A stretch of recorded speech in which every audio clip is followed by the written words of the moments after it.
श्रियकान्ताय कल्याणनिधये निधयेतिनाम् श्रीवेङ्कटनिवासाय श्रीनिवासाय मङ्गलम् लक्ष्मी सविभ्रमालोकसुभ्रूविभ्रमचक्षुषे चक्षुषे सर्वलोकानां वेङ्कटेशाय मङ्गलम्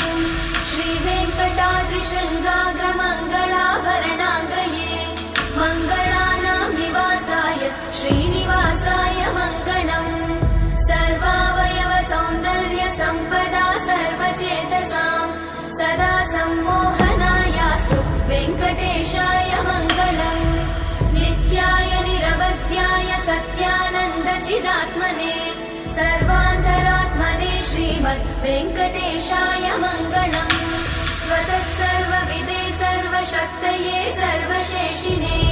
सुलभाय सुशीलाय वेङ्कटेशाय मङ्गलम्।